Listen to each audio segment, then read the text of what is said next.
इतिहासकारों का मानना है कि आर्यों में भी इस पर्व का प्रचलन था, लेकिन अधिकतर यह पूर्वी भारत में ही मनाया जाता था। इस पर्व का वर्णन अनेक पुरातन धार्मिक पुस्तकों में मिलता है। इनमें प्रमुख हैं जैमिनी के पूर्व मीमांसा सूत्र और कथा गार्ह्य सूत्र। नारद पुराण और भविष्य पुराण जैसे पुराणों की प्राचीन हस्तलिपियों और ग्रंथों में भी इस पर्व का उल्लेख मिलता है।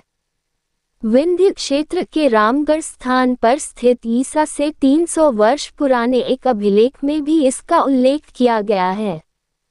संस्कृत साहित्य में वसंत ऋतु और वसंतोत्सव अनेक कवियों के प्रिय विषय रहे हैं। सुप्रसिद्ध मुस्लिम पर्यटक अलबरूनी ने भी अपने ऐतिहासिक यात्रा संस्मरण में होलिकोत्सव का वर्णन किया है।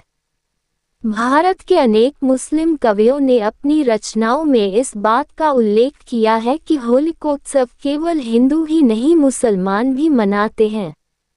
सबसे प्रामाणिक इतिहास की तस्वीरें हैं मुगल काल की और इस काल में होली के किस्से उत्सुकता जगाने वाले हैं। अकबर का जोधाबाई के साथ तथा जहांगीर का नूरजहां के साथ होली खेलने का वर्णन मिलता है।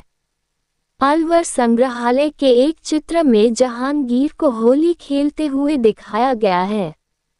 8 शाहजहां के समय तक होली खेलने का मुगलिया अंदाज ही बदल गया था। इतिहास में वर्णन है कि शाहजहां के ज़माने में होली को ईदे गुलाबी या आबे पाशी रंगों की बौछार कहा जाता था।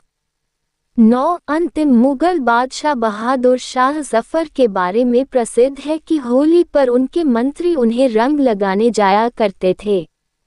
10 मध्ययुगीन हिंदी साहित्य में दर्शित कृष्ण की लीलाओं में भी होली का विस्तृत वर्णन मिलता है। इसके अतिरिक्त प्राचीन चित्रों, भित्तिचित्रों और मंदिरों की दीवारों पर इस उत्सव के चित्र मिलते हैं।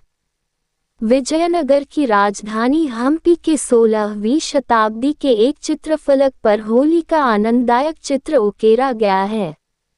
इस चित्र में राजकुमारों और राजकुमारियों को दासियों सहित रंग और पिचकारी के साथ राज दंपति को होली के रंग में रंगते हुए दिखाया गया है। 16वीं शताब्दी की अहमदनगर की एक चित्र आकृति का विषय वसंत रागिनी ही है। इस चित्र में राज परिवार के एक दंपति को बगीचे में झूला झूलते हुए दिखाया गया है। साथ में अनेक सेविकाएं नृत्य, गीत व रंग खेलने में व्यस्त हैं। वे एक दूसरे पर पिचकारियों से रंग डाल रहे हैं।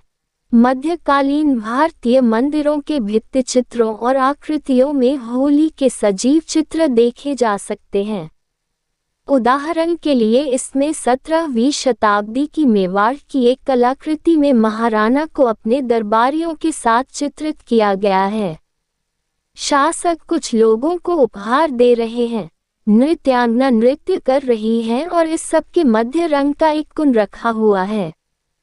बूंदी से प्राप्त एक लघु चित्र में राजा को हाथी दांत के सिंहासन पर बैठा दिखाया गया है, जिसके गालों पर महिलाएं गुलाल मल रही हैं। 11